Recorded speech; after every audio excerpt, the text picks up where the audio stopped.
Aries, can we talk? Can we talk about how you don't need nobody? And yes, I said it with improper grammar, just to make a point. Aries, there is a huge new moon solar eclipse in your 7th house of other people. All right, we're going to break this down because it is intense, it's interesting, and it could affect the next 6 months of your life. We're going to talk astrology, pull some tarot, and find out how you can use these energies, what might be in store for you. Keep watching.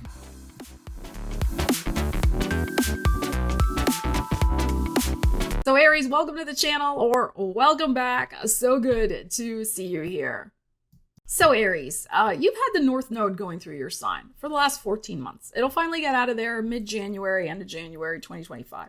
Okay, so it has been a time to focus on yourself. You've had the South Node of endings, wrapping things up karmically, going through your 7th house of other people, relationships, both business and personal. But I don't think relationships have been a focus for many of you over the last 14 months. Because as I said, it's been on you. You've had things to deal with in your life that have been a little challenging. You've been trying to kind of course correct. You've been kind of trying to realign yourself for your highest good. There's a lot of progress that can be made starting now, really, with over the next 2 months, October, November, before our ruling planet goes retrograde in December. But there can be a lot of things realigning in exactly the ways that we have been wanting them to realign over really the whole year, or the last 14 months. And the catalyst for this realignment is this new moon solar eclipse happening October 2nd in Libra in the 7th house if you have Aries rising, okay? But you can take, even if it's not your rising sign, if you're just, that's not my rising sign. I'm an Aries, but it's not my rising sign. You just take the energy themes I'm talking about, you apply them to your life, but also watch for your rising sign, okay? So, but here's the thing, the 7th house is other people, but it can also be, it's a mirror, right? Because the 7th house, other people reflect back to us what we're putting out there. Now, sometimes they project onto us also Thank you. Yes, they project onto us things that aren't there, that we're not putting out. But oftentimes, 7th house stuff is a mirror. How do we learn about life? We learn through relationships, right? I mean, that is what happens. But Aries is a lone wolf, Aries likes to do their own thing, very independent. Doesn't mean Aries can't be in relationships. Of course, we can. But we're used to doing things ourselves and on our own. Now, this new moon solar eclipse, new moons are about beginnings, but it's conjunct the South Node, which is about endings. So this could go a couple of different ways depending on your personal situation. So it could be over the next 6 months that you want to end this totally going solo scenario. Or maybe not totally end it, but at least be open to having more close connections in your life. It doesn't have to be romantic. You might decide you want to take on a business partner. Maybe you've been doing everything yourself, but this doesn't even have to be a partner. It could be somebody who will help you in your business, like hiring a VA or something like that. They're a partner if they're helping you do your business. Maybe not in the strictest sense of the word, but they are. Others of you, what's happening is you, instead of, kind of ending this solo status, some of you are ending a relationship to step into a solo status. And that South Node, it really is one door closing, one door opening. As long as it's not a revolving door. Okay. We don't want that. Okay. No revolving doors.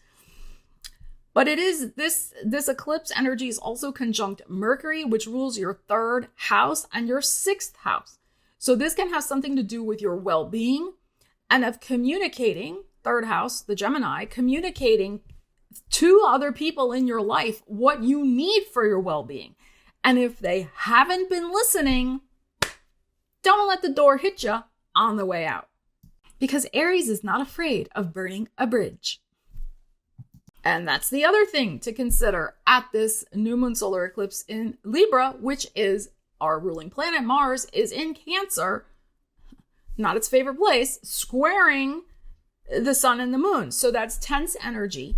And it's in the 4th house, which is emotional foundation, our emotions, our home life. So this could involve people close to us in the family. Again, if they are not supporting us in some way, we may see some writing on the wall and realize that, we're on our own in some way. So that's another way to look at the energy. But it could just be that if you're not supporting me and, showing up for me, then like I show up for you, again, that reciprocity of energy that the 7th house can represent, then why am I continuing to be the giver? Venus, which rules Libra, is in your 8th house at this eclipse. 8th house is about resources, other people's resources. Other people may have energy to give you. Maybe they're not giving it to you, right? So that could bring about some endings. Like, again, that reciprocity. Is it there or not?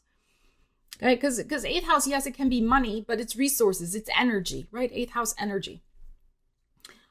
Or again, conversely, it can be, you know what? I really would like someone in my life to share energy with, to bounce ideas off of, to be in my life in a deep and profound way, who is my ride or die, right? That's 8th house. And that's also very Aries. So new moon solar eclipses are about beginnings. So you may have, and with conjunct the South Node, some chapter ending with these kinds of themes in your life.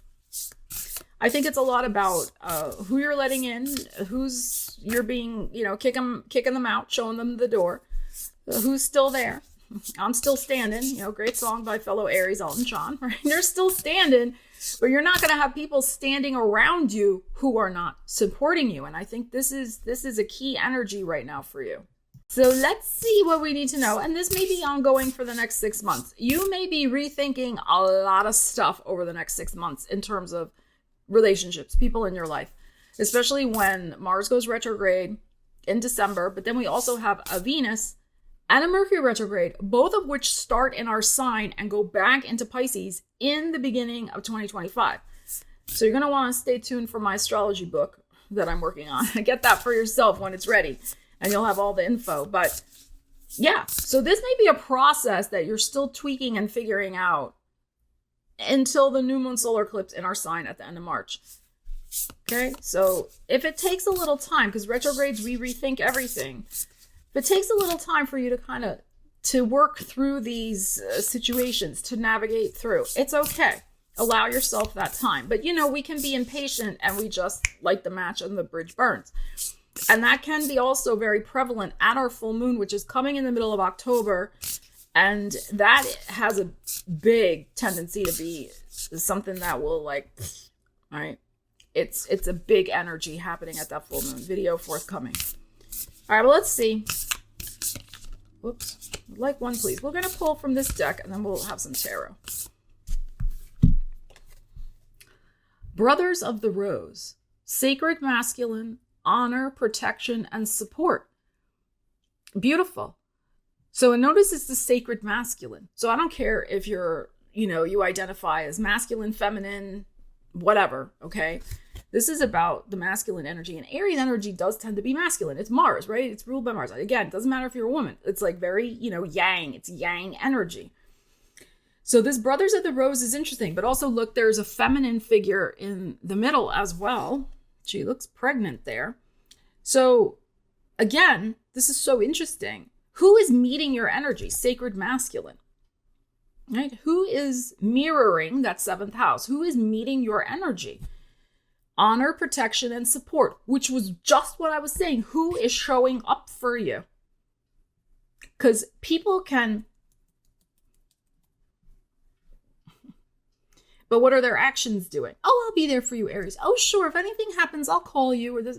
Do they? No. Are they showing up to help you with the moving van? Okay. then you got that Brotherhood of the Rose, or Brothers of the Rose. Okay, so very interesting. That's what I'm saying. You're going to want people in your life who are matching your vibration, meeting your energy. And there can be a spring cleaning in your life of those who do not. and a welcoming in of those who do. So let's see what we have, Brothers of the Rose. All right, Aries. All right, let's see what we have. 7 of Cups, which is the Cancer energy, the High Priestess, the Pisces in the 12th house, Hangman, Pisces in your heart, 5 of Cups, 5 of Pentacles. I'm not ending on a 5 of Pentacles, and a Page of Cups. Okay. So this is going to be a process over the next 5 months. Okay. That's what I feel from this. And you're going to be going through some emotions. You're going to be sorting through a lot of emotions here of who and what is valuable. 5s are about change, though. So we have 2 5s here, but then we end with a beautiful Page of Cups. So there are going to be new connections coming in your life. You know, the universe doesn't like a vacuum. It will fill an empty space. But first, there does need to be an empty space made, which I think is what is going to be happening over the next 5 months. We have the 7 of Cups, which is, I really would like, I'm really wishing and hoping that some beautiful people, again, the 7th house, right? For you, relationships, that somebody is going to come emotionally to match my energy. That is a wish of mine. A ride or die, a BFF I can hang out with. Maybe a relationship if that's what you're interested in. The High Priestess, feeling like, you know, like you're in a corner somewhere and you're observing, you're seeing what's going on. You know, there's the red curtain, right? The Aries red. But you're also not putting yourself out there. You're not coming out from behind your curtain either. That's that lone wolf energy. But you're also maybe wishing for greater connections, even if it's friendships in your life. Hangman is, of course, seeing your situation from a different perspective, but it is also a hidden energy. It's Pisces. It's your 12th house. It's the behind the scenes. It's hidden. So I think you're going through a very private emotional reevaluation. Okay, that's that 12th house too. This hidden energy, like you are not discussing it with people. It's going on internally. It's an internal process. And it may involve some situations from the past, 5 of Cups, some nostalgia, some coulda, woulda, shouldas. I wish that person was still in my life, but you know what? They just went their own way. Like they weren't aligned with me anymore. They couldn't keep up with me. That's another thing, you know, especially with that North Node in our sign. Like we have been changing and growing a lot. Maybe outwardly things haven't changed too much, but definitely inwardly. And it could be that we're also just feeling that people are not keeping up with us. And Aries needs a ride or die. Aries needs somebody who's matching their energy, honestly.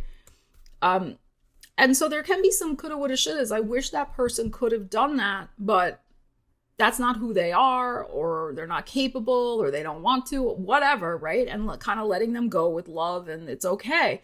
But there's still sadness there. And then the 5 of Cups, the 5 of Coins is here, which can be, again, that sense of isolation. But also for me, it's about self-esteem and self-worth. So also recognizing that even if we're letting go of misaligned energies or unaligned energies, or the South Node takes people out, you know, maybe not literally, but you know what I'm saying, removes people from our lives, and we can feel isolated and alone and think it's us. It's not you, okay? It is not you. Don't believe if you get any speech from anybody, you know, or don't give a speech, it's not you, it's me. Like, no, it's not you. You know what I'm saying? Okay, it is not you. Don't take it personally. Okay, but I'm feeling here, it's more because of these other cards here. I'm feeling it's more a sense of isolation, of feeling like I want to be reconnected with that same energy. You know, the energy that gets me. That's the wish. And then the Page of Cups is here. So I think in March of next year, in Pisces season, you may start to see, because it's the page, start to see things shift for you. New people coming in, new things to do, meeting a different types of people, etc. And coming out of this period of, you know, removal and isolation and whatnot. Okay, and really aligning with people with the honor and protection and support. But that's, you know, it's okay if there's a process here with all the retrogrades, and especially when it's our ruling planet going retrograde for a while. Like, we don't want to be making any big, bold decisions. It is a good time to just regroup inwardly with that high priestess energy, settle into our intuitive knowing about what we need for our lives, be with that, think about it, and then we can make some decisions and come out renewed and refreshed in March and April. So Aries, leave me a comment. Let me know what's going on for you with these energies. What is happening? What are you going to do? How are you going to use these energies over the next 6 months? I would love to hear. And if you found the content valuable and want to hit that thumbs up and maybe share out the video, it would really help my channel. And YouTube loves that. It recognizes the video and pushes it out to more people, which would be awesome. So stay tuned for more videos, especially our big full moon coming up. You're going to want to be around for that, and the special song that I have written for fire signs that I will debut. I will debut at that full moon. Whew. It's a hot month. October is a hot month. So get ready. Love you guys. Take care. I will see you again soon. Stella Wilde, signing out.